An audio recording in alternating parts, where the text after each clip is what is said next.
Boa noite, irmãos e irmãs, que a graça e a paz do nosso Deus encontre e envolva cada um de vocês nesse instante e em ocasiões futuras, onde você estiver assistindo e participando desse culto. Aprove ao Senhor mais uma vez que a IPI de Aracaju se reunisse. Foi da vontade do Pai que esses discípulos de Jesus que congregam na IPI de Aracaju se juntassem para entregar a Ele o louvor mais profundo e genuíno que flui do seu coração. Que nesse instante possamos estar cativos ao Senhor, que a sua atenção, que os seus pensamentos, que os seus sentimentos possam estar canalizados para prestar culto ao Deus vivo e poderoso que está no meio de nós. Oremos. Deus de toda graça, nós estamos aqui à mercê da tua vontade, submissos ao teu agir. Nos achegamos diante do Senhor com o propósito de nos expressarmos em atitude de adoração. Nós queremos falar do nosso gozo, mas nós sabemos que tu és o vento, aquele que toca de formas muito surpreendentes. Tu és aquele que não pode ser aprisionado nas nossas liturgias, nas nossas doutrinas, nos nossos conceitos. Nós sabemos que quando estamos diante do Todo-Poderoso, não somos nós que conduzimos, é o Senhor que nos conduz. Portanto, ó Deus, conduz esse culto conforme melhor lhe aprouver. Usa cada parte, cada momento e cada instante desse culto conforme o teu Espírito achar necessário e adequado na vida de cada irmão. Em nome de Jesus, ó Pai, nós não queremos te cultuar do modo como nós achamos que convém. Nós queremos te adorar como o teu Espírito acha que convém a nós.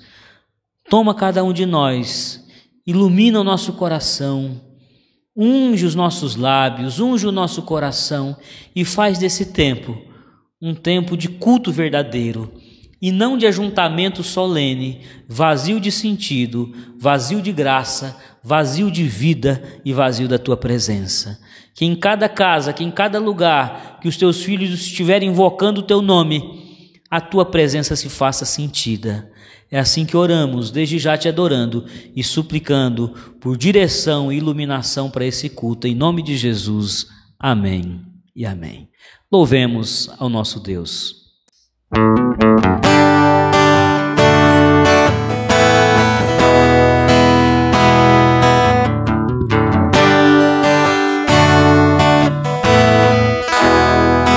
Preciso de ti,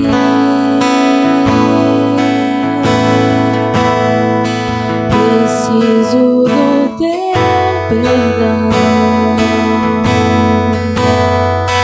preciso de ti,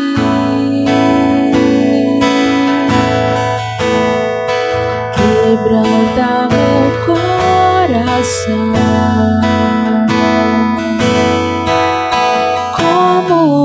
Coça, anseia por águas, assim tenho sede. Como a terra seca, assim é minha alma, preciso de ti.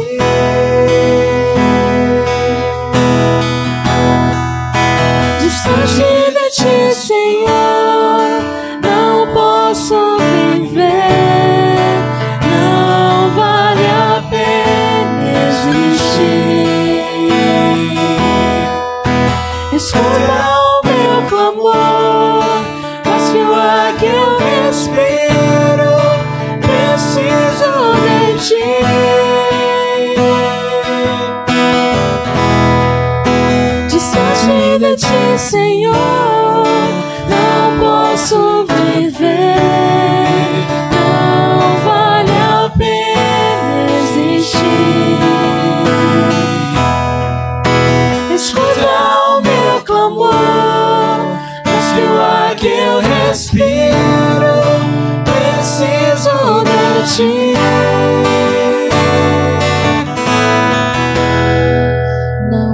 posso esquecer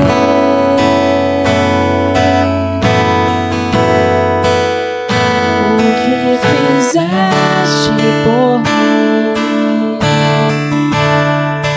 O alto é o céu,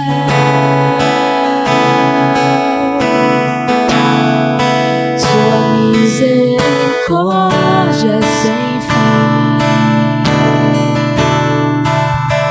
Como um pai se compadece dos filhos, assim tu me amas.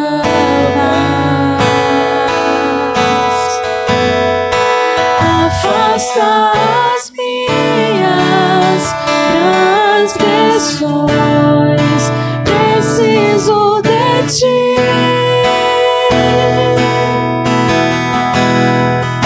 Distante de ti, Senhor, não posso viver.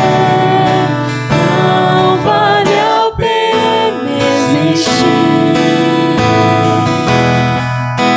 Escuta o meu clamor, mas que o ar que eu respiro, preciso de ti.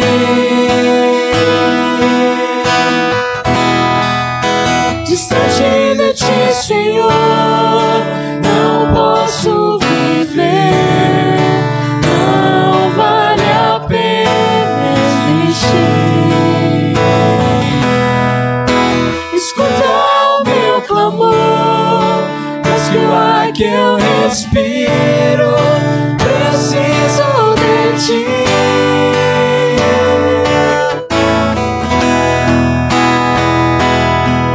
E as lutas vêm tentando me afastar de ti.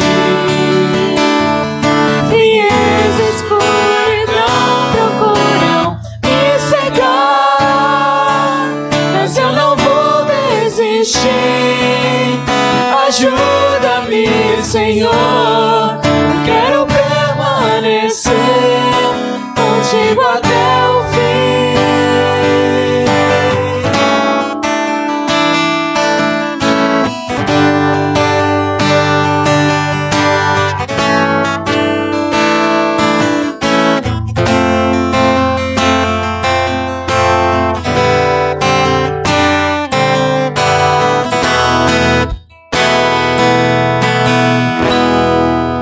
Distante de ti, Senhor, não posso viver.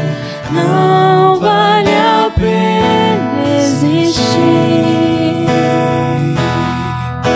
Escuta o meu clamor, mas que o ar que eu respiro, preciso de ti.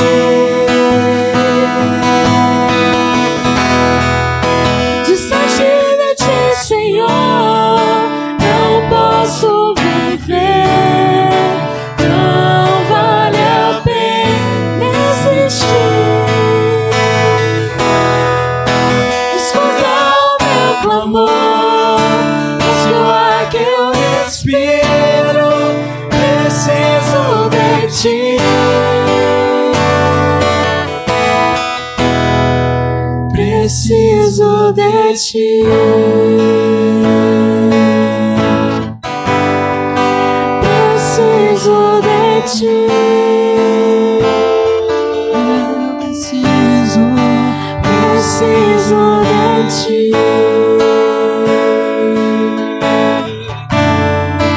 Preciso de ti.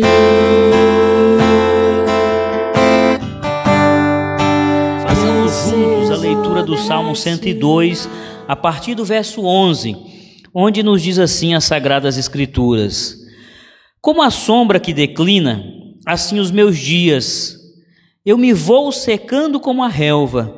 Tu, porém, Senhor, permaneces para sempre, e a memória do teu nome de geração em geração. Levantar-te-ás e terás piedade de Sião. É tempo de te compadeceres dela, e já é vinda a sua hora. Porque os teus servos amam até as pedras de Sião e se condoem do seu pó. Todas as nações temerão o nome do Senhor, e todos os reis da terra a sua glória, porque o Senhor edificou a Sião, apareceu na sua glória. Atendeu à oração do desamparado e não lhe desdenhou as preces.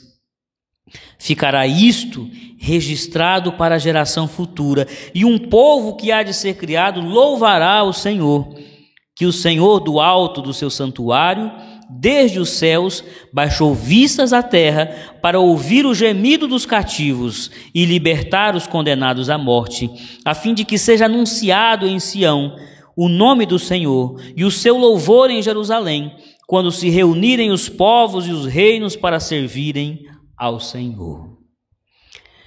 Este salmo é belíssimo, mas me chama a atenção a beleza do verso 17. Atendeu à oração do desamparado e não lhe desdenhou as preces.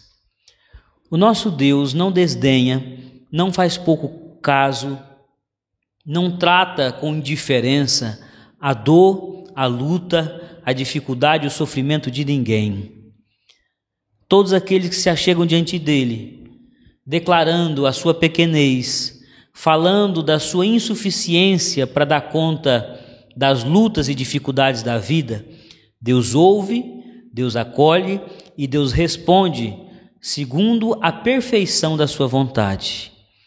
Eu lhe desafio nesse momento a colocar diante de Deus aquilo que está lhe machucando, aquilo que está lhe incomodando, aquilo que está lhe fazendo sentir desamparado. Se você nesse momento entende que não existe outro e não existe nada que possa ser por você que não o braço forte do Senhor, ore comigo, vamos juntos interceder por nossas vidas, pela Igreja de Cristo, pelo sofrimento que a nossa nação passa. Vamos crer nesse Deus que não desdenha, que não faz pouco caso, que não trata com indiferença as dores dos seus filhos. Pai bendito, nós nos alegramos em ouvir pela boca do salmista que o Senhor, sendo um Deus que habita nos altos céus, em lugar sublime, no eterno, no lugar da perfeição, se inclina para acolher as preces, para atender as dores, para amparar aqueles que estão cansados, para colocar nos braços aqueles que já sucumbiram. Nós nos alegramos em ouvir esse testemunho de fé do salmista, que nos faz entender que a nossa vida ela é valorosa aos teus olhos. O mundo pode nos desprezar, o mundo pode não ouvir, não emprestar os ouvidos para escutar a nossa dor, mas o Senhor inclina os seus ouvidos e atentamente ouve cada gemido, cada manifestação de dor dos seus filhos aqui na terra. Confiados nesse amor e nesse cuidado, nós suplicamos nesse momento pelos enfermos, pelos desempregados, por aqueles que estão enfrentando enfermidades no corpo, na alma, na psique, nas emoções. Nós apresentamos aqueles que estão perdendo a fé, nós apresentamos aqueles que querem comer e não têm comida na panela, nós apresentamos aqueles que nessa noite não vão conseguir dormir, preocupados com os compromissos de amanhã, que são maiores do que as suas forças. Que o Senhor nesse momento visite todo irmão e irmã que junto comigo está declarando a sua insuficiência, a sua dependência, a sua necessidade de ser amparado pela graça do Altíssimo. Envolve a tua igreja, supre os teus filhos de todas as formas, porque nós temos plena consciência, ó Pai, que somos pobres e necessitados, mas temos um Deus que cuida de nós. Assim oramos, intercedendo pelo teu povo, em nome de Jesus. Amém e amém. Colocando os nossos problemas e dores aos pés do Senhor, vamos para a presença do Pai, louvá-lo e engrandecê-lo na liberdade e na leveza, que é próprio dos filhos e filhas que confiam no Altíssimo. Boa noite, irmãos. A paz do Senhor. Vamos louvar, vamos adorar o nosso Senhor, que é digno de todo louvor, de toda glória, de toda adoração. Amém?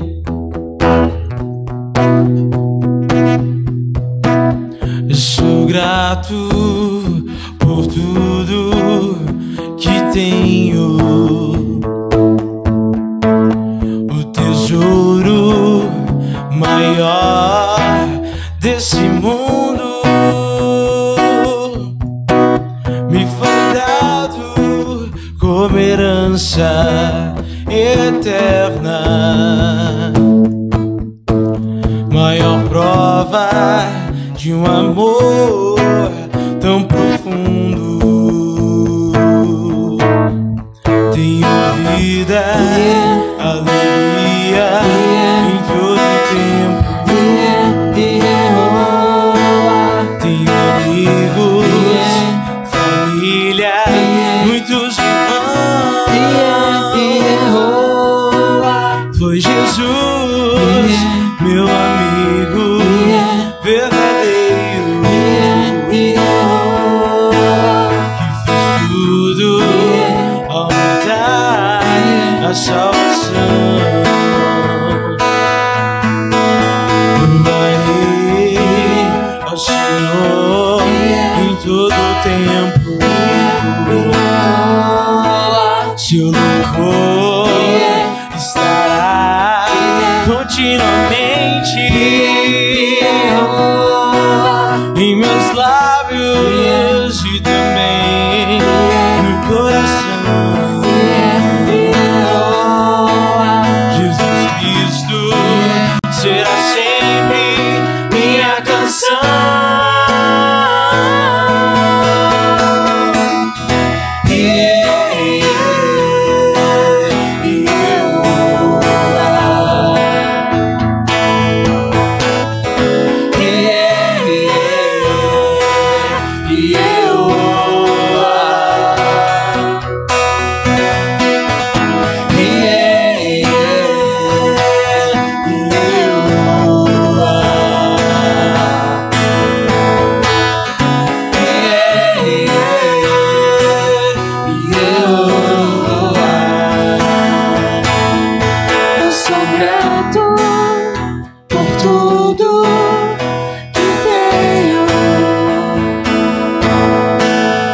Tesouro maior desse mundo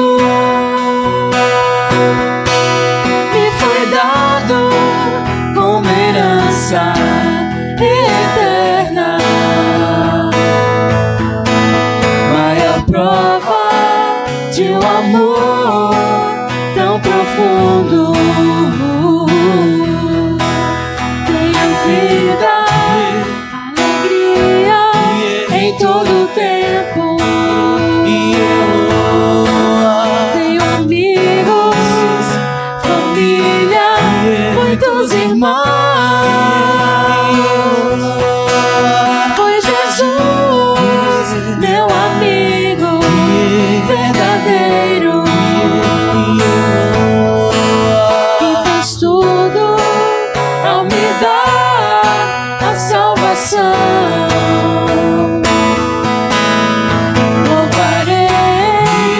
Ao Senhor em todo tempo, seu louvor estará continuamente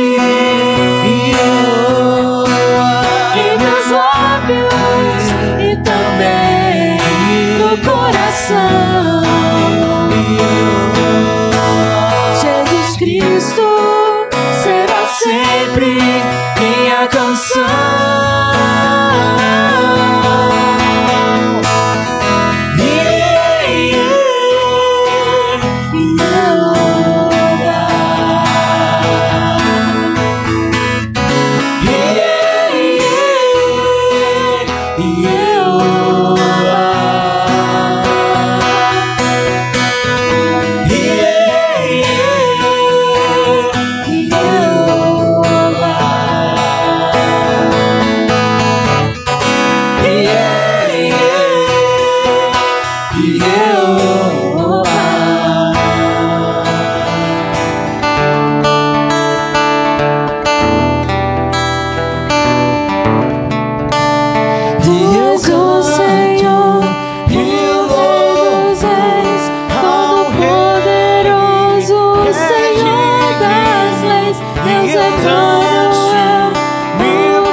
vida em ti.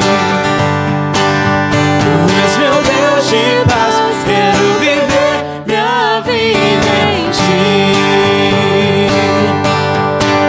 Tu és meu Deus de paz, quero viver minha vida em ti.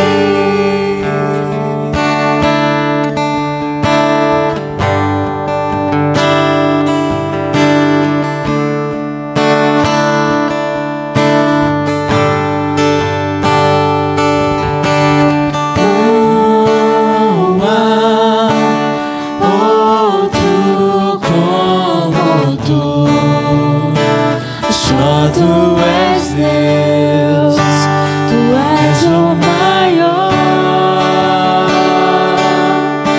Tu reinas sobre terra e céus. Só Tu és Deus, Tu és o maior, Senhor da minha vida, Senhor do meu coração. A Ti levanto as minhas mãos para Te adorar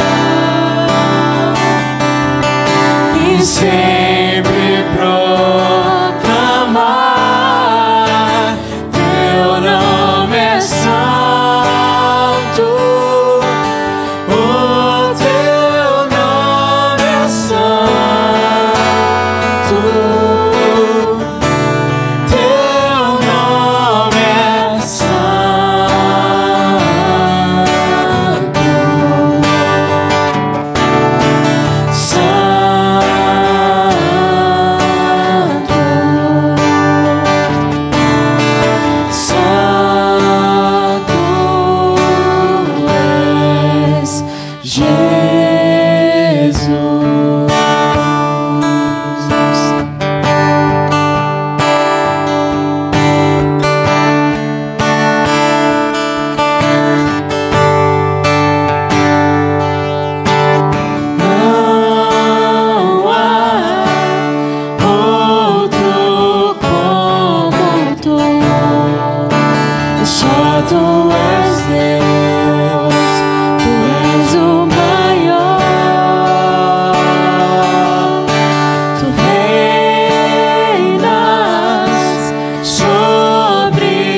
Tu és o maior,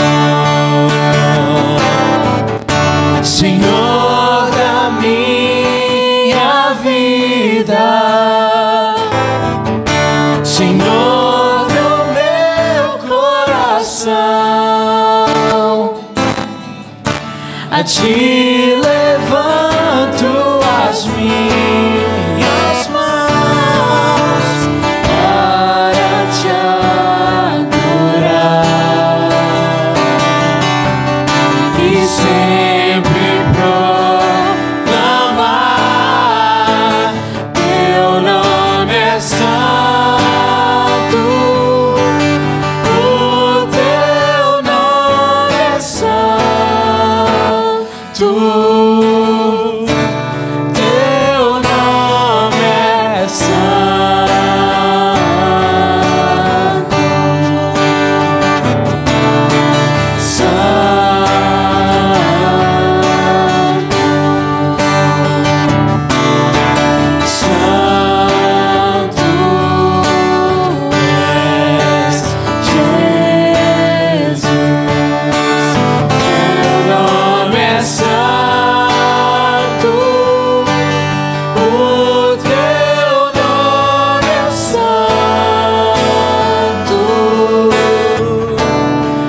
Santo, Santo, Santo, Santo és. Ebenezer, até aqui nos ajudou o Senhor. Essa declaração de fé, ela é própria daqueles servos e servas de Deus que têm plena clareza de que tudo que são e tudo que têm vem de Deus, que são conscientes de que nós dependemos de Deus ao longo da nossa jornada terrena, que aqui nessa terra nada seríamos se não fosse a graça de Deus nos sustentando. Nesse momento de ofertório, eu convido você a refletir sobre a sua postura de gratidão diante de Deus. Ofertar nada mais é do que voltar-se para Deus numa postura de gratidão, ofertando não apenas recursos financeiros, mas sobretudo todo o nosso ser, dons, talentos, capacidades, competências, e inclusive os recursos financeiros que Ele nos deu para sobrevivermos e abençoarmos o seu reino. Contribua. Nossa comunidade de fé necessita da solidariedade dos irmãos. Todavia, acima de uma contribuição financeira, entenda que você é chamado a viver continuamente como expressão de gratidão e louvor ao nome de Deus. Nós vamos ser conduzidos por um cântico, tempo em que nós somos desafiados a refletir sobre uma vida de gratidão, ofertando-se ao Senhor, e tempo também que nos preparamos para acolher a palavra de Deus.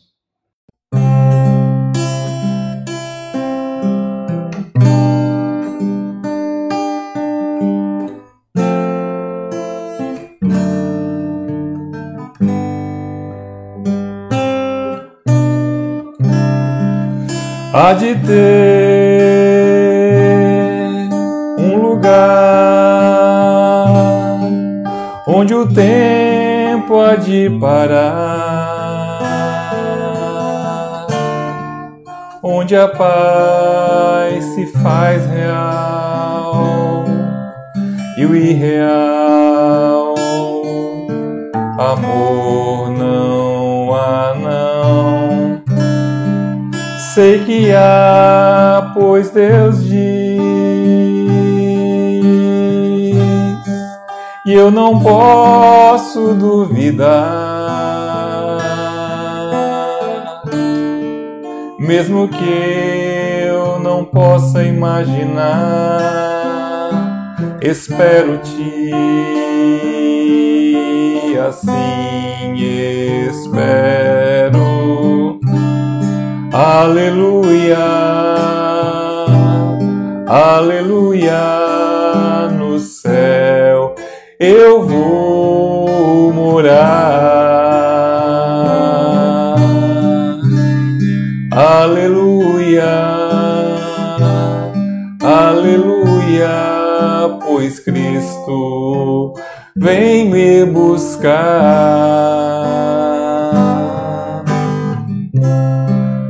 Há de ter um lugar onde lágrimas não rolarão, fracassados dias maus da vida em caos, jamais verei, pois num lugar, santo lugar, onde o inimigo ausente estará, face a face a Cristo verei, e muitos verão, por isso eu canto. Aleluia, aleluia, no céu eu vou morar. Aleluia, aleluia, pois Cristo vem me buscar. Aleluia, aleluia, no céu eu vou morar. Aleluia, aleluia, pois Cristo vem me buscar.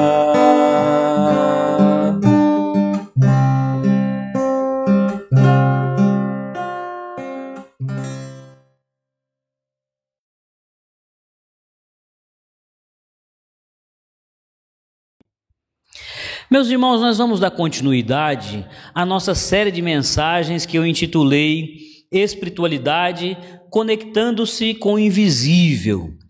E hoje o invisível que nós vamos nos conectar é o tempo. O título dessa mensagem de hoje é Conectando-se com o tempo invisível. Existe o tempo visível, aquele que a gente vê através dos ciclos do dia, manhã, tarde, noite, meses, anos, décadas, séculos.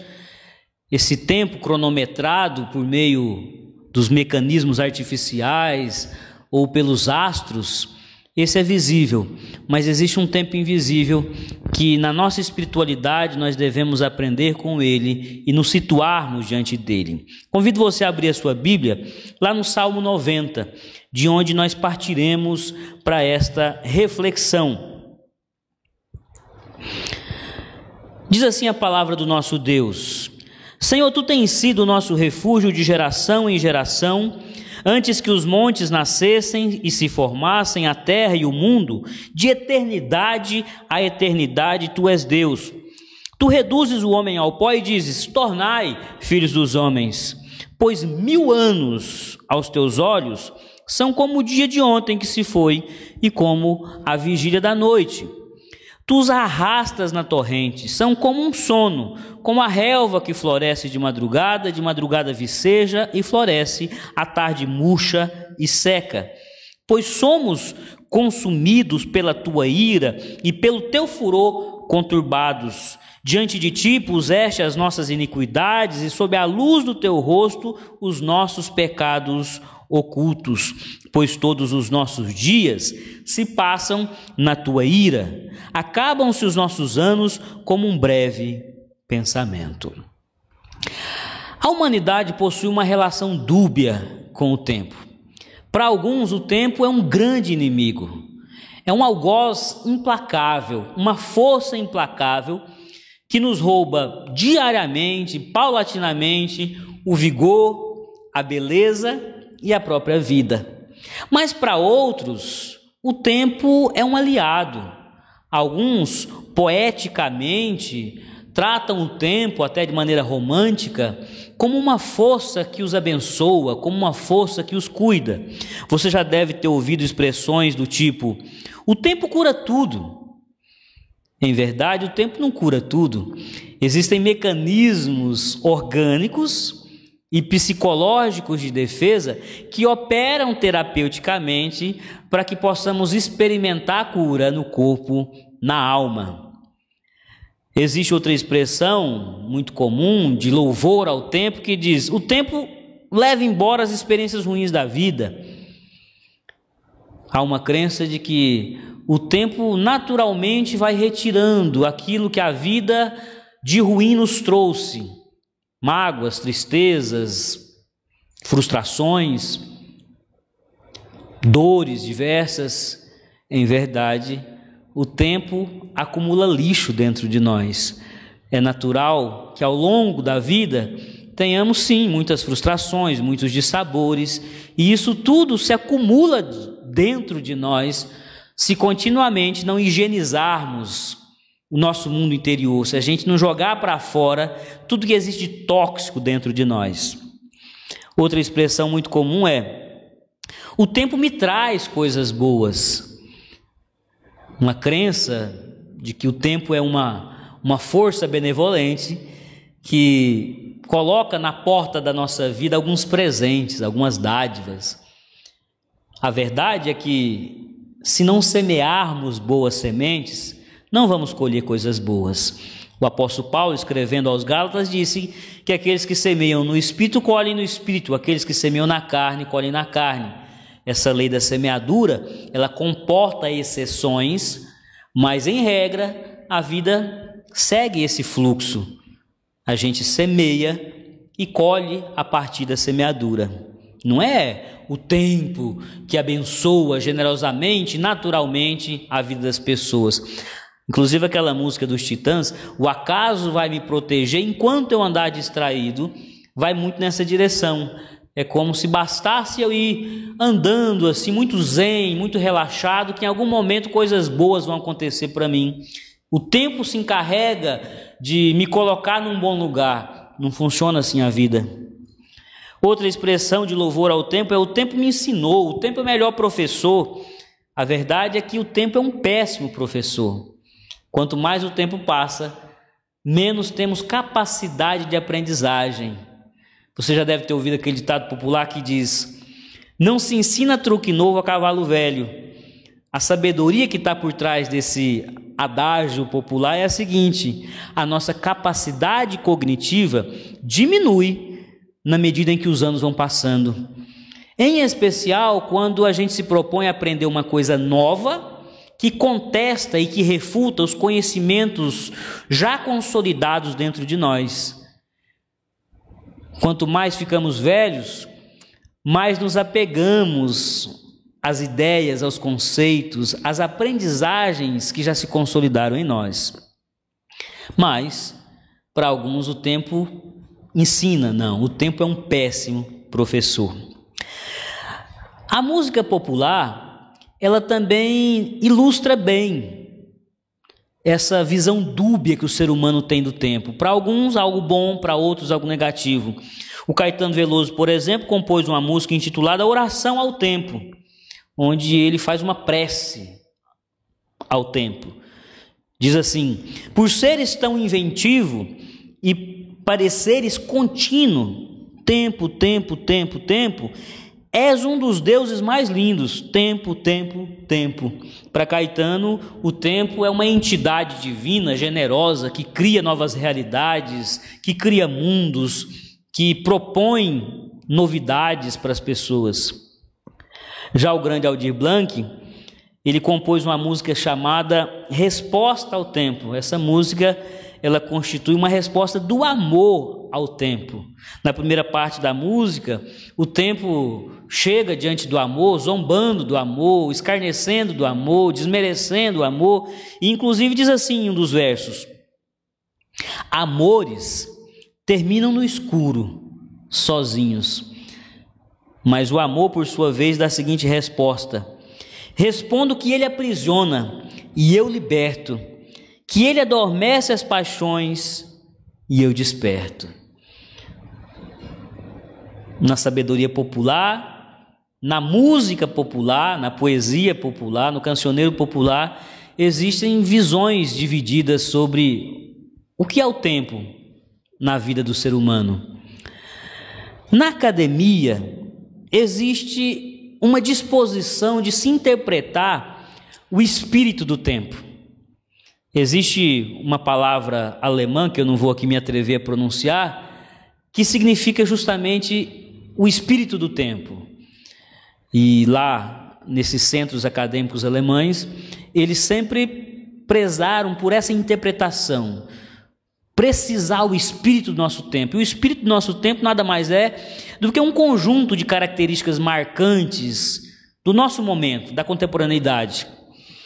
Atualmente, o polonês Zygmunt Bauman é talvez o acadêmico, o estudioso, que produziu a teoria, a leitura, a análise, a hermenêutica mais difundida, mais popularizada acerca do espírito do nosso tempo.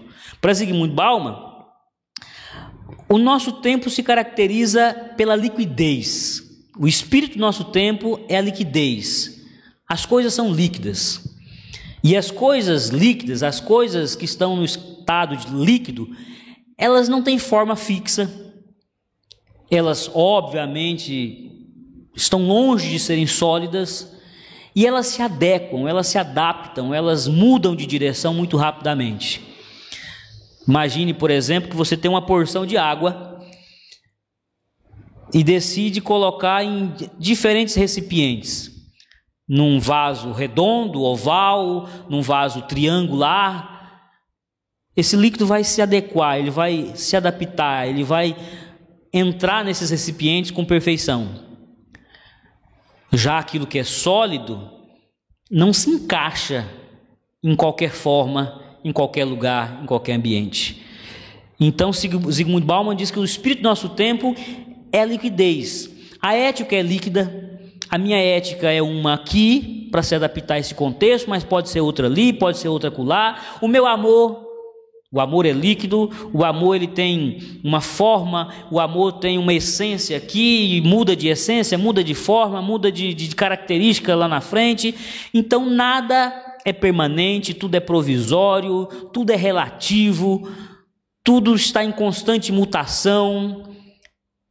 Para Bauman, esse é o espírito do nosso tempo, tudo é líquido. E para o salmista, e para a palavra de Deus, qual é o espírito do nosso tempo? O que é o tempo dos homens? Como o salmista aqui no Salmo 90 nos apresenta o tempo. Para entender o modo como o salmista enxerga o tempo, vale perceber o modo como ele estabelece duas linhas paralelas. Primeiro ele fala do tempo de Deus. Deus é aquele que é refúgio de geração em geração, ou seja, acima das gerações, acima das eras, dos tempos específicos, Deus é.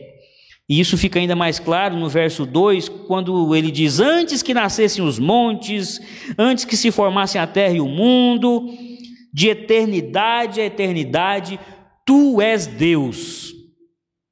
Então, numa linha superior, no eterno, corre o tempo de Deus, é o eterno. Aqui embaixo, o tempo dos homens, o Cronos, e a partir do verso 3 ele começa a dizer: olha, aqui embaixo tudo é precário, podemos ser reduzidos ao pó quando tu queres, podemos ser chamados de novo à nossa condição original, que é ser pó da terra, tornai filhos dos homens, na condição de filhos dos homens, de seres mortais, carnais, finitos, podemos experimentar a morte a qualquer momento. Então o salmista, quando pensa o tempo, ele estabelece essas duas linhas. Existe um abismo, existe uma distância incalculável entre esse tempo precário, caótico, instável e o tempo de Deus. Ao longo do Salmo, essa diferenciação ela é tanto quantitativa, a abundância da eternidade, que é o tempo de Deus, quanto é uma distinção qualitativa, o quanto o lugar da habitação de Deus ele é sublime, e aqui embaixo é tudo muito precário, é tudo muito marcado pela maldade, pelo sofrimento, pela tristeza, por dissabores diversos.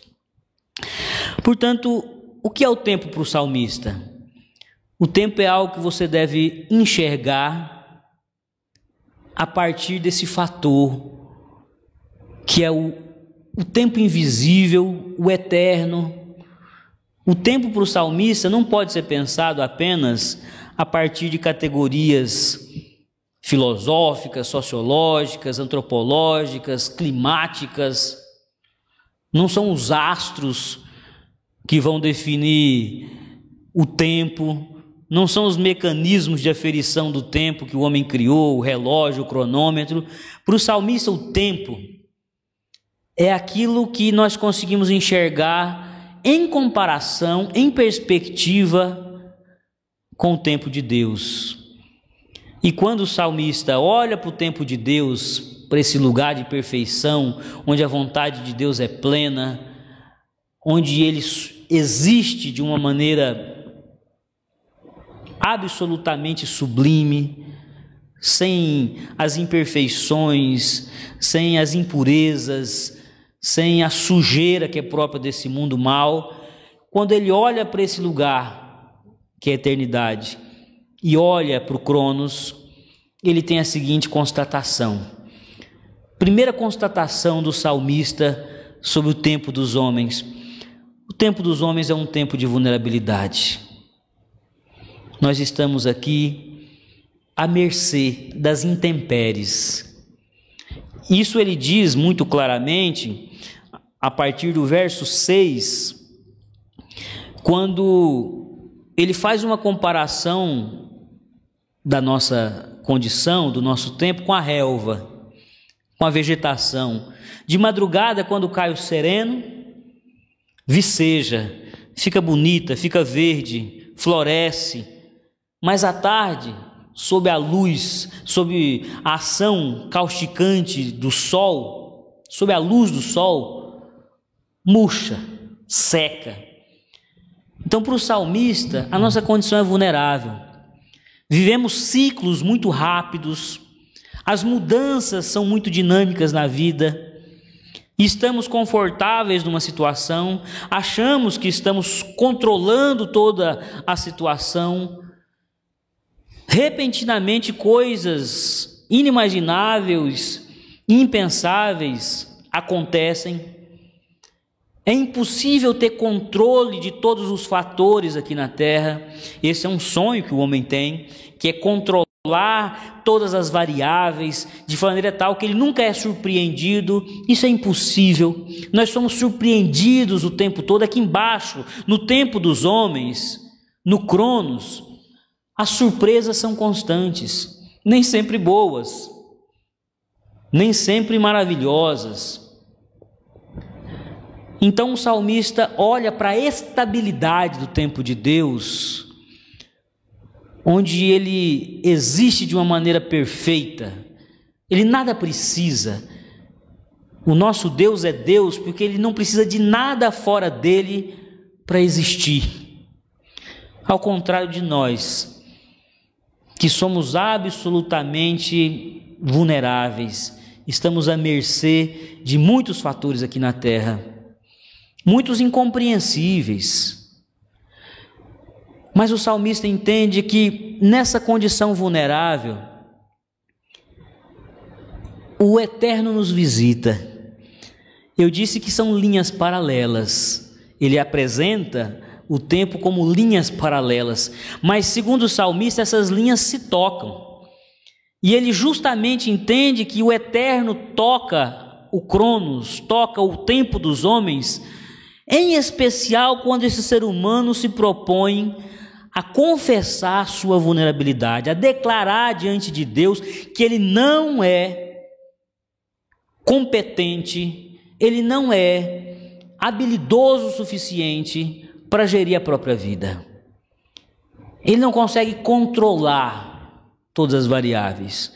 Quando essa confissão, o Eterno toca o Cronos, ministra graça, ministra consolo. Então, tão logo ele estabelece um parecer sobre o que é o tempo dos homens, ele também faz questão de nos deixar uma lição muito poderosa. Diga para Deus que você é vulnerável. Declare diante de Deus que você é frágil. Em outras ocasiões, o salmista diz isso de maneira muito expressa e literal: eu sou pobre e necessitado, mas o meu Deus cuida de mim. E o apóstolo Paulo, ele também não tem vergonha de reconhecer a sua fragilidade. E ele diz, inclusive, que Deus tem predileção em manifestar a sua glória, o seu poder, nas coisas débeis, nas coisas frágeis desse mundo, por meio das coisas débeis e frágeis desse mundo, e loucas desse mundo. Esse tempo é o tempo da vulnerabilidade. A gente pode sentar e chorar, a gente pode simplesmente entrar num ciclo interminável de depressão, de coitadismo, de olhar para si e lamentar profundamente o porquê que estamos vivendo tal situação, Podemos lamentar profundamente o porquê que os nossos pais ancestrais, Adão e Eva, nos colocaram no Cronos. A narrativa de Gênesis diz que Deus criou dia e noite, fez separação entre luz e trevas, ou seja, Deus criou um tempo que o ser humano poderia estar em harmonia com a natureza, entendendo os ciclos da natureza, mas Ele colocou esse Cronos, esse tempo dos homens, dentro do tempo dele, do eterno. Ele colocou a árvore da vida. A humanidade poderia comer e se alimentar do eterno, porque a árvore da vida era uma árvore permitida. A única árvore, o único fruto do qual a humanidade não podia comer era o fruto da árvore do conhecimento do bem e do mal, porque Deus sabia que o dia que o ser humano conhecesse o mal, ele iria se lambuzar do mal, ele iria se tornar mal. E logo, o remédio amargo que Deus deu ao ser humano para que o mal morresse foi a morte. A finitude é uma medida tomada por Deus para que o mal não se perpetue na humanidade. A morte, a retirada do ser humano do jardim do Éden, para que ele não se alimentasse da árvore da vida, é uma medida de Deus para que o mal não se alimentasse do eterno por meio do ser humano. Nós morremos para que o mal morra conosco. Podemos lamentar profundamente, podemos ficar revoltados teologicamente e dizer por quê? Por que Adão e Eva fizeram isso? Podemos até sofisticar essa reflexão e questionar o porquê que o mal entrou na existência humana, de onde veio o mal. Podemos empreender muitas reflexões, mas o salmista prefere declarar e confessar sua vulnerabilidade e dizer: essa é a minha condição, Pai, isso sou eu, e eu preciso que o eterno me toque. Nesse sentido, esse tempo, o tempo dos homens, é um tempo de vulnerabilidade, é um tempo de reconciliação com Deus. O salmista, no verso 9, diz: todos os nossos dias se passam na tua ira, acabam-se os nossos anos como um breve pensamento. O salmista sabe que esses anos aqui são anos que são consequência, esses anos aqui na terra são anos de consequência do pecado humano. É um tempo em que nós saboreamos o fruto amargo do pecado. A ira de Deus que aqui é mencionada não é um sentimento de Deus marcado por um destempero, não é um sentimento extremado de Deus, de ódio, de mágoa.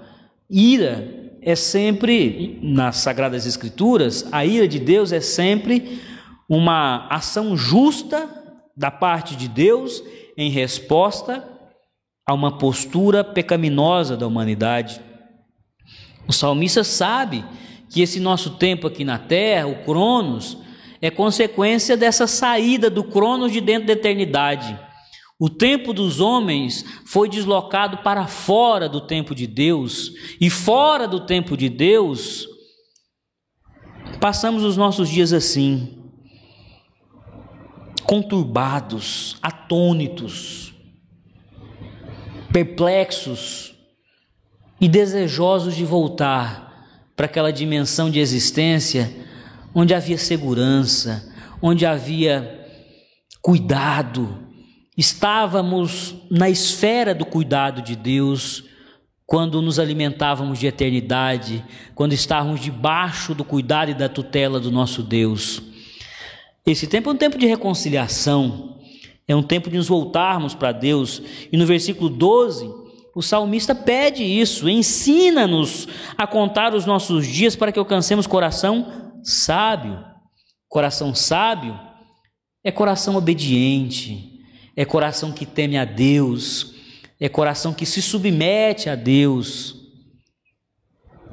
Na ótica do salmista, esse retorno para o eterno, para a esfera do cuidado do eterno, se dá por intermédio da obediência à vontade de Deus fixada na lei. Ao invés de decidir viver loucamente, translocadamente, já que aqui é um caos, já que eu consigo entender que existe uma diferença abismal entre a perfeição do tempo de Deus e essa minha condição precária, eu vou me jogar, eu vou me chafurdar na miséria, eu vou dançar enquanto o mundo está se acabando. O salmista decide empreender uma jornada de busca por um coração sábio e suplica a Deus: ensina-me a viver todos os dias, a usar esse cronos que eu estou vivendo para reaprender a estar no eterno. O salmista entende que esse tempo, o tempo do cronos, ele pode ser sim qualificado quando o Eterno nos visita num encontro de reconciliação, quando o Eterno se reconcilia comigo, quando o Eterno invade a minha realidade caótica aqui nesse tempo dos homens, quando eu me reconcilio com Deus, eu posso experimentar já no tempo presente do cuidado de Deus, da solidez, da proteção e da segurança que nós sempre encontraremos em Deus. Aliás, ele começa o salmo dizendo: de geração em geração, tu tens sido o nosso refúgio. Ele sabe que aqui no Cronos, se existe uma possibilidade de vida digna, de vida honrada, de vida que faz sentido, é se refugiando no eterno. Isso se dá por uma experiência de reconciliação. Como usar o tempo dos homens? De maneira tal que eu me reencontre com o Pai, que haja reconciliação. Mas o salmista nos diz que o tempo dos homens é também um tempo de dependência de Deus. Aqui no verso 14, ele suplica: sacia-nos de manhã com a tua benignidade, para que cantemos de júbilo e nos alegremos todos os nossos dias.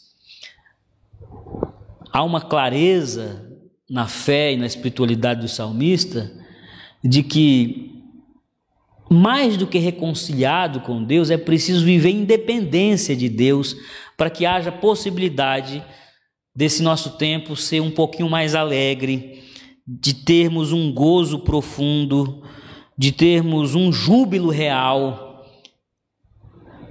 O salmista entende que o que a gente compreende e ambiciona e chama de felicidade só é viável numa relação de dependência com Deus. O que é o tempo dos homens? É um tempo em que aqueles que contemplam o eterno deveriam buscar ardentemente estar debaixo da esfera do cuidado de Deus, numa relação de dependência, declarando, suplicando, pedindo de todo o coração que Deus tenha misericórdia de nós e cuide de nós. O tempo dos homens, para alguns, é um tempo de autossuficiência, é um tempo em que cada um constrói o futuro, cada um constrói a caminhada que deseja e Deus não interfere em nada.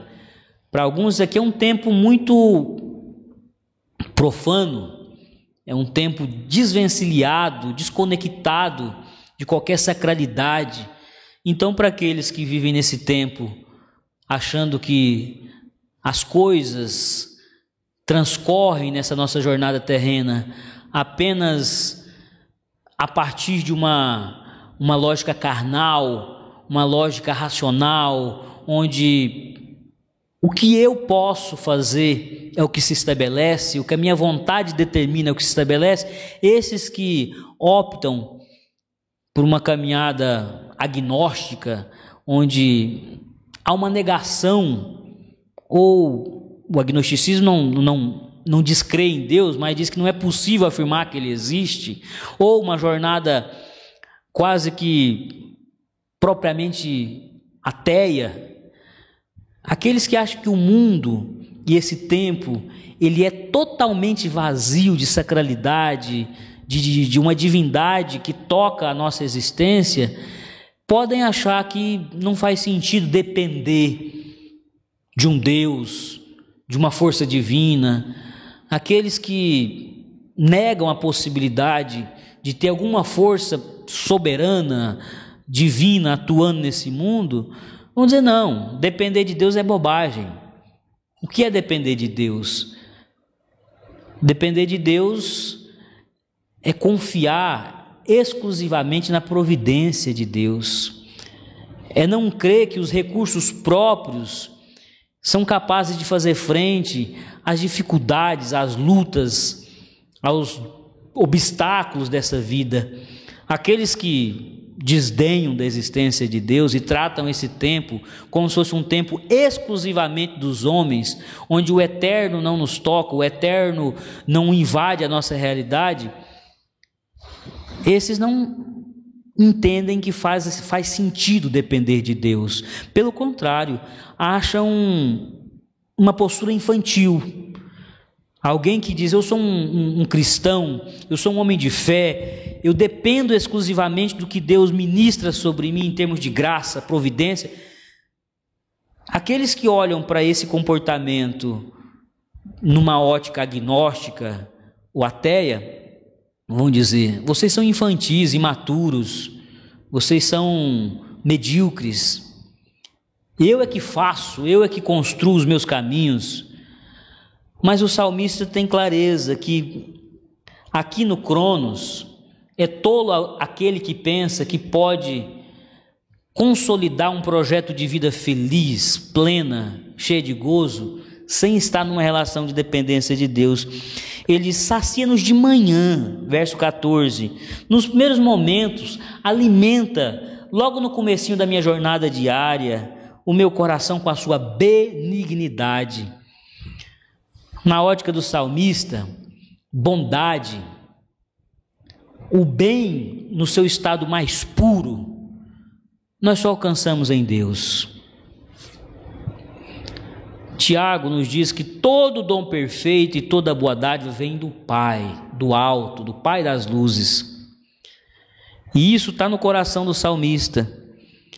Ele suplica em condição de dependência, porque ele sabe que aqui no Cronos nós somos vulneráveis, tudo à nossa volta é caótico, nada opera mediante uma lógica constante, os ciclos de ascensão e queda são contínuos, reis sobem ao trono e reis caem do trono, pessoas experimentam sucesso, grandeza, prestígio e caem para o desprestígio, para o ostracismo. O salmista sabe que aqui na terra não se pode confiar nos recursos próprios, não se pode confiar na força do cavalo, na força do arco e dos carros de guerra.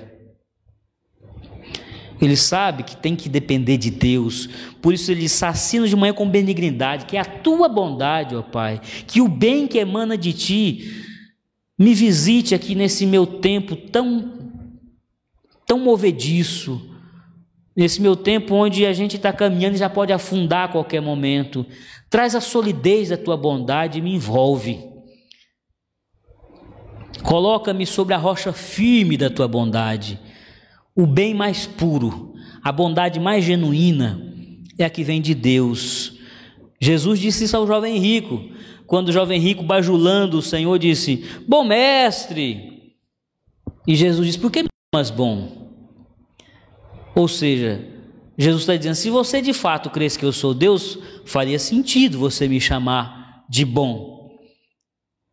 Mas como você não crê que eu sou Deus, não faz sentido, porque bom só Deus. Benignidade, na sua forma mais pura e absoluta, é a que vem de Deus. Então o salmista entende que esse tempo que nós vivemos, o Cronos, para aqueles que estão olhando para o eterno e para tudo que cerca o eterno, para a perfeição que é o eterno, é um tempo de dependência.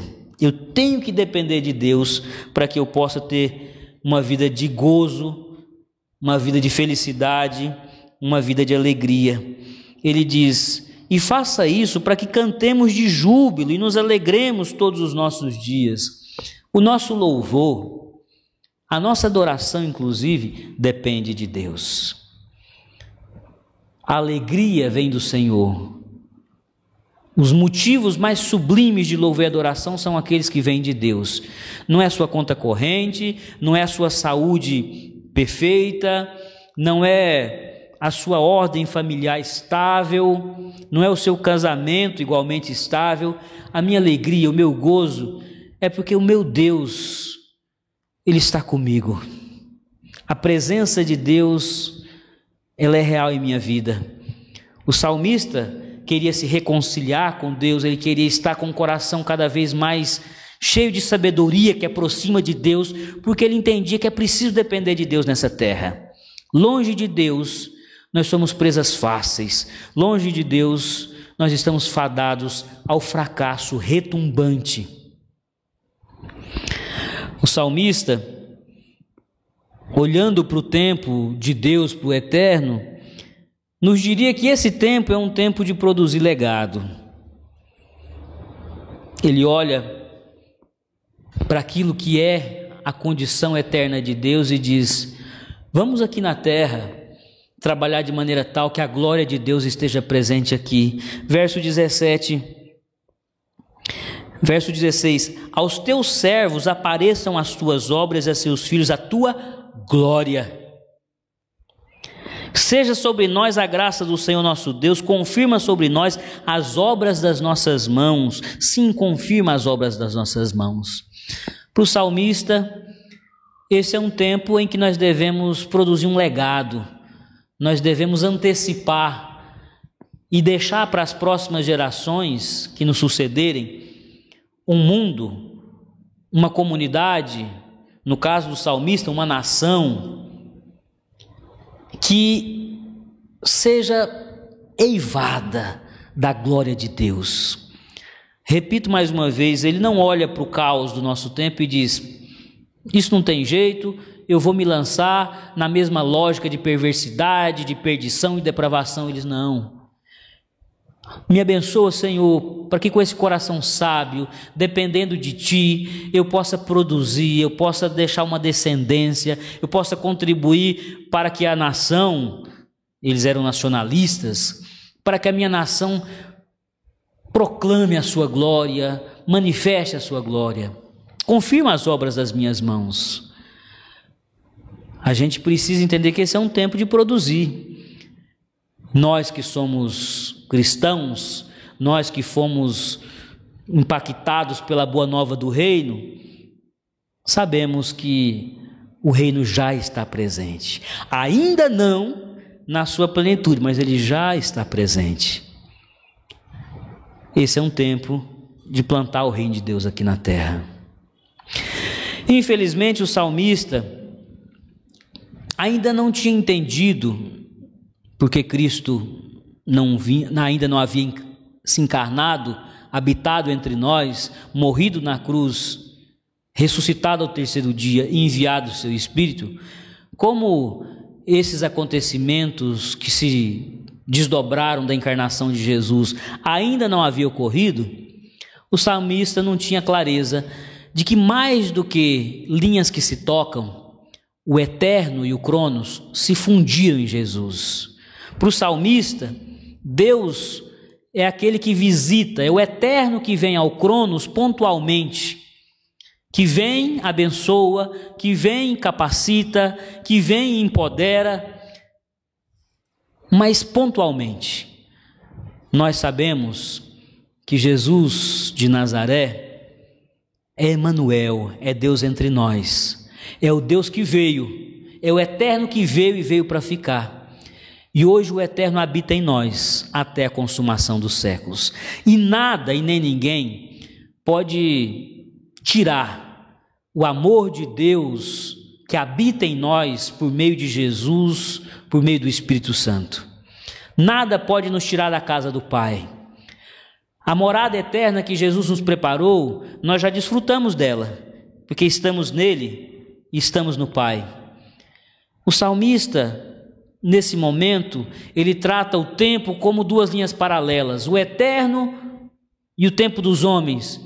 Pontualmente o Eterno toca o tempo dos homens, visita o tempo dos homens, mas nós já bem sabemos que Jesus nos visitou de uma maneira poderosa e definitiva. Nos deu o Espírito, e onde quer que estejamos cheios do Espírito, o Filho está em nós, e onde o Filho está, o Pai está em nós. Quando ele escreve aquela bela poesia à comunidade de Coríntios, que está lá em 1 Coríntios 13, eles: o amor jamais acaba. Havendo profecias desaparecerão, havendo línguas cessarão, havendo ciência passará. Muitas coisas o tempo, sim, pode levar. Habilidades, algumas experiências religiosas, alguns dons, alguns talentos, algumas competências, a beleza, o vigor, até a vida biológica, o tempo leva. Mas o amor de Deus, eternizado em Cristo Jesus em nós, nada pode acabar.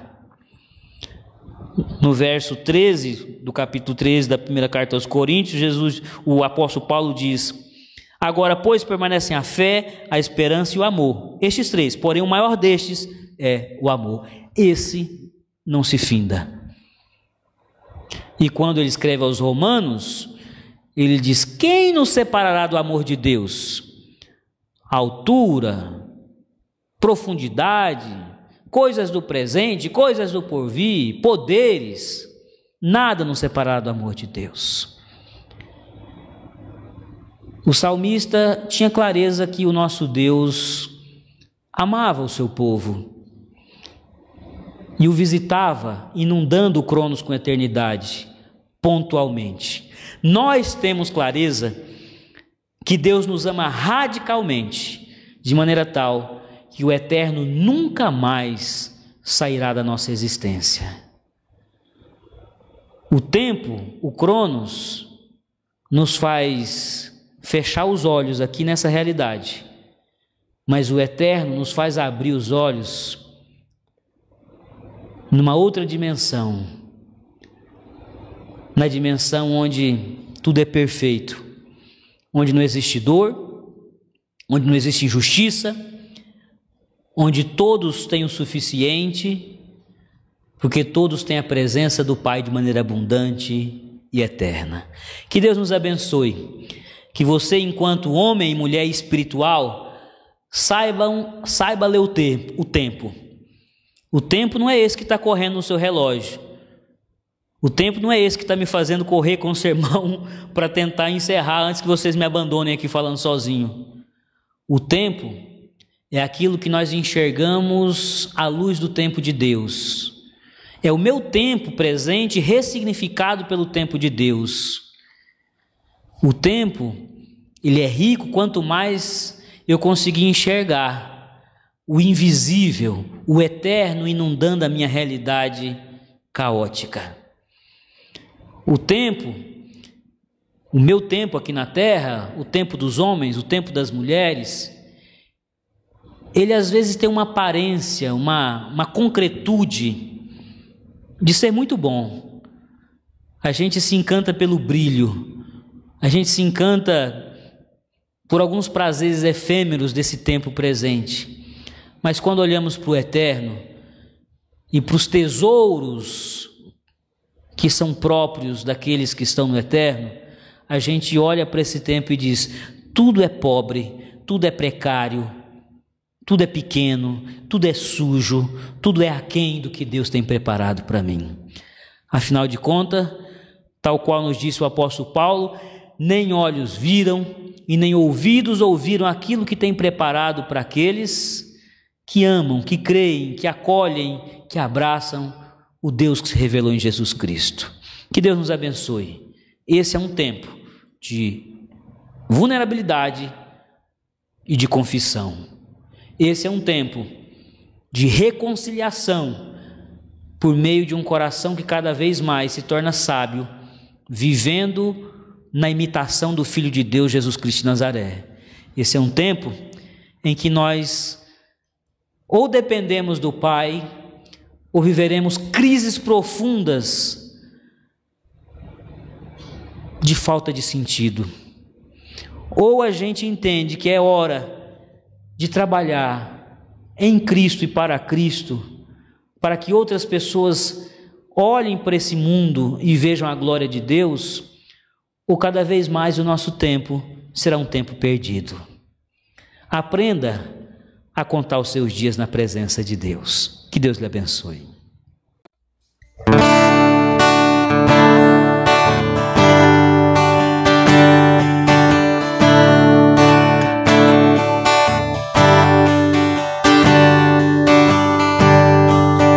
Ele não tinha qualquer beleza ou majestade para nos atrair.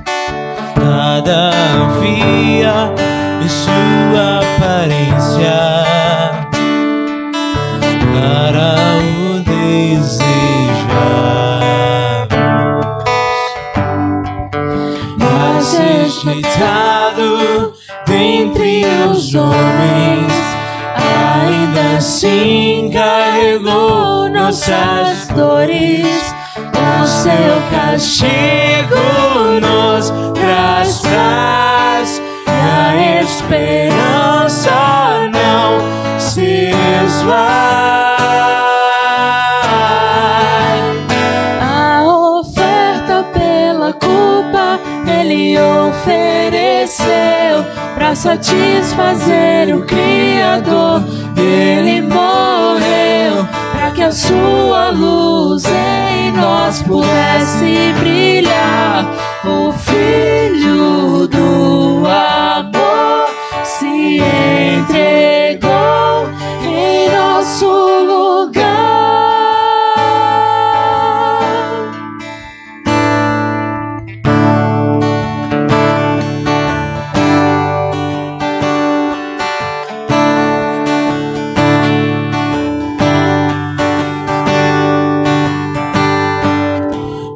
Rejeitado entre os homens, ainda assim carregou nossas dores. O seu castigo nos traz paz, e a esperança não se esvai. A oferta pela culpa ele ofereceu para satisfazer o Criador. Ele morreu para que a sua luz em nós pudesse brilhar. O Filho do amor se entregou em nosso lugar. És o Cordeiro que pelos nossos pecados foi esmagado, sem dizer uma só palavra. Se entregou aos cravos, derramou sua vida até a morte, provando a ira amarga pra nos dar sua doce graça e nos fazer viver.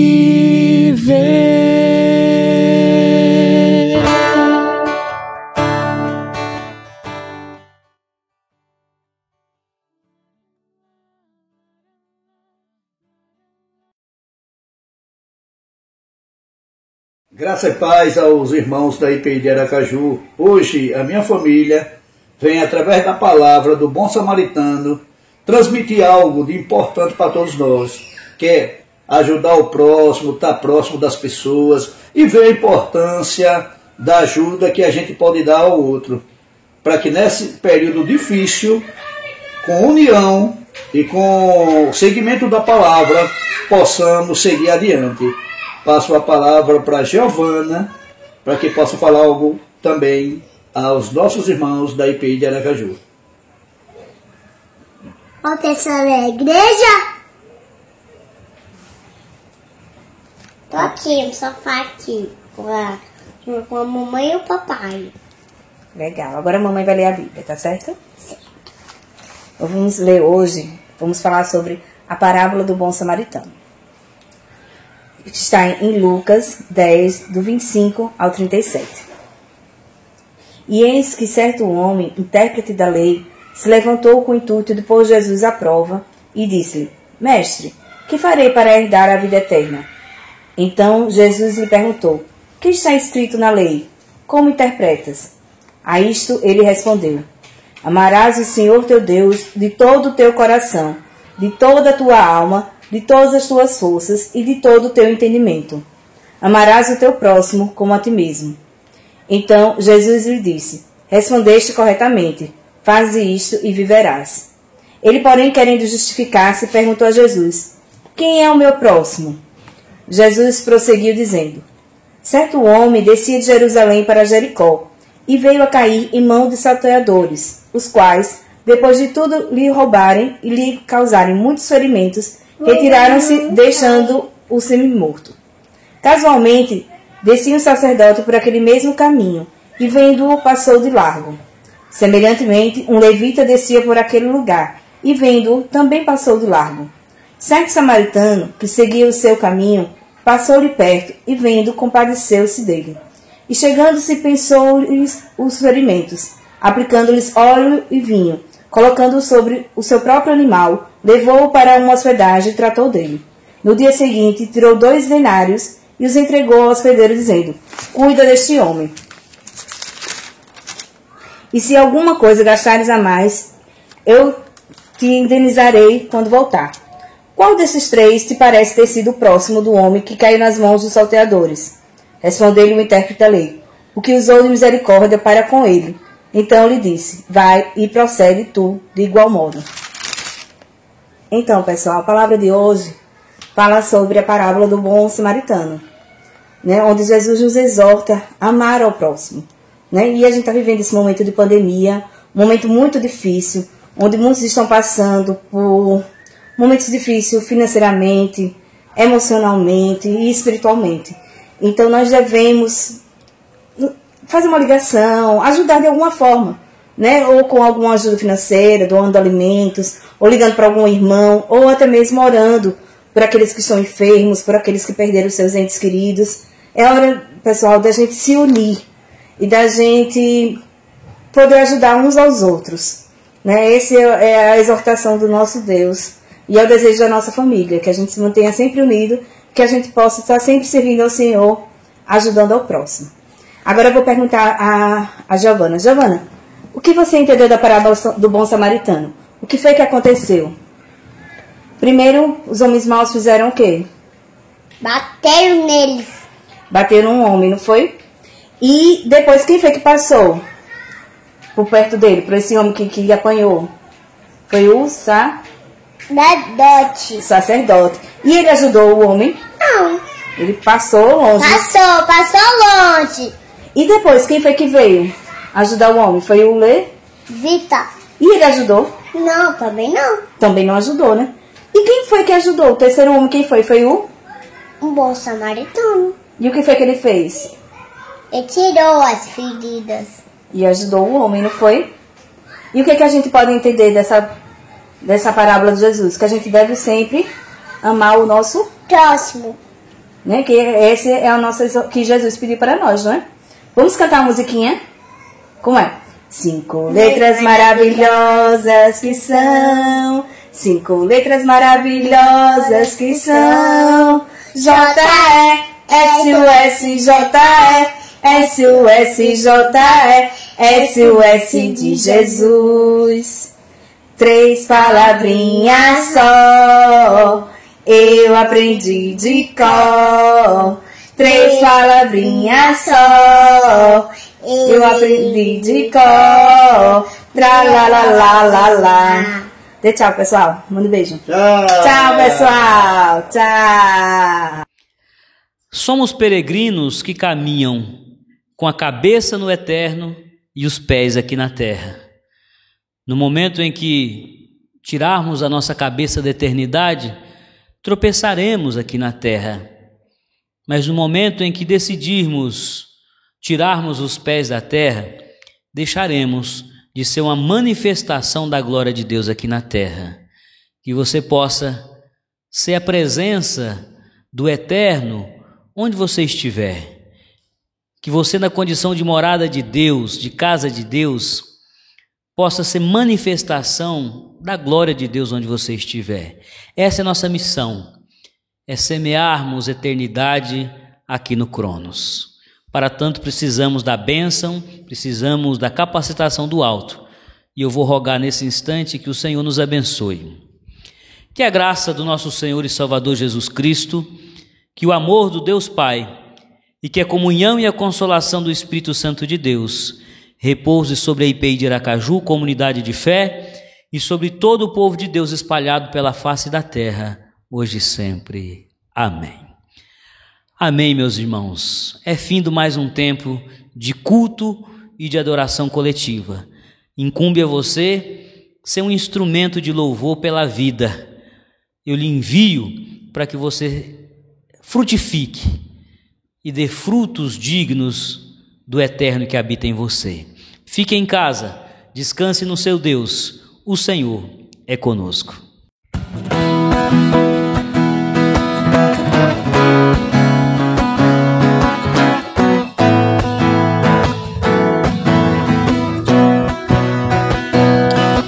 Os que confiam no Senhor são como os montes de Sião, que não se abalam, mas permanecem para sempre. Como em volta de Jerusalém estão os montes, assim é o Senhor em volta do seu povo. Autoridade e poder e o domínio em suas mãos, pois o Senhor é Deus, o Senhor é Rei dos povos. Calem-se diante dele a terra, dobre os joelhos, ergam as mãos, pois o Senhor é Deus, o Senhor é Rei dos povos. Calem-se diante dele a terra, dobre os joelhos, ergam as mãos, pois o Senhor é Deus, o Senhor é Rei dos povos. Não dá, sem Jesus não dá, não dá, sem Jesus não dá para ser feliz, sem Jesus não dá para ser feliz, sem Jesus não dá, não dá, sem Jesus não dá, não dá, sem Jesus não dá para ser feliz, sem Jesus não dá para ser feliz, sem Jesus não dá. Os que confiam no Senhor são como os montes de Sião, que não se abalam, mas permanecem para sempre. Como em volta de Jerusalém e são os montes, assim é o Senhor em volta do seu povo. Autoridade e poder e domínio em suas mãos, pois o Senhor é Deus, o Senhor é Rei dos povos. Calem-se diante dele a terra, dobre os joelhos, ergam as mãos, pois o Senhor é Deus, o Senhor é Rei dos povos. Calem-se diante dele a terra, dobre os joelhos, ergam as mãos, pois o Senhor é Deus, o Senhor é Rei dos povos.